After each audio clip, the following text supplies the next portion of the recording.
एक बार की बात है, एक शांत जंगल में एक आर्षी अपनी छोटी सी कुटिया में ध्यान लगाए बैठे थे। चारों ओर शांति थी। तभी अचानक एक करुण आवाज गूंजी, बचाओ, बचाओ।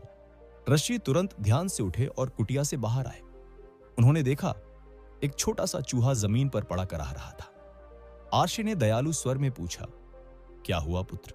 चूहे ने कांपती आवाज में कहा, गुरुदेव, एक कौवा मुझे अपनी चोंच में दबाकर ले जा रहा था, लेकिन जब उसने कांव कांव किया तो मैं नीचे गिर पड़ा। ईश्वर की कृपा से मेरी जान बच गई। ऐराशी का हृदय करुणा से भर गया। उन्होंने सोचा, अगर यह चूहा ही रहेगा तो जीवन भर डर में ही जिएगा। ऋषि ने मंत्र पढ़ा और चूहे को बिल्ली बना दिया। अब वह बिल्ली बहुत खुश थी। उसे लगा अब कोई उसे नुकसान नहीं पहुंचा सकता। कुछ दिन बाद एक दिन अचानक कुटिया में एक कुत्ता आ गया। उसकी नजर बिल्ली पर पड़ी और वह झपट पड़ा। बिल्ली चीख उठी, गुरुदेव बचाइए। ऋषि ने तुरंत मंत्र पढ़ा और बिल्ली को कुत्ता बना दिया। अब वह और भी ताकतवर हो गया। मन में खुशी थी, वाह, चूहा से बिल्ली, बिल्ली से कुत्ता, मेरी तो किस्मत ही बदल गई। लेकिन यहीं से शुरू हुआ लालच।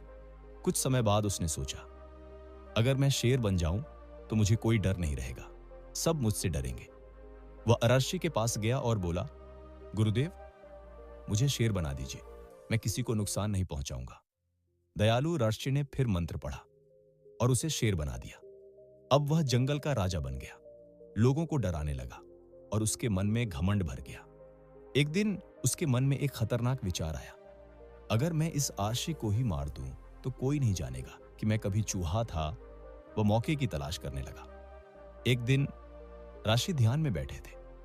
शेर ने मौका देखकर ऋषि पर हमला कर दिया, लेकिन ऋषि सब समझ चुके थे। उन्होंने तुरंत मंत्र पढ़ा और अगले ही पल शेर फिर से चूहा बन गया। आर्षि ने कठोर स्वर में कहा, लालच ने तुम्हें अंधा बना दिया। तुम्हें जो मिला उसमें संतोष नहीं था। और ऋषि ने उस चूहे को कुटिया से भगा दिया। अब वह फिर से उसी डर भरी जिंदगी में लौट गया। लालच इंसान को अंधा बना देता है। जो मिला है उसमें संतोष ही सच्चा सुख है। शक्ति और पद बदल सकते हैं, लेकिन स्वभाव नहीं।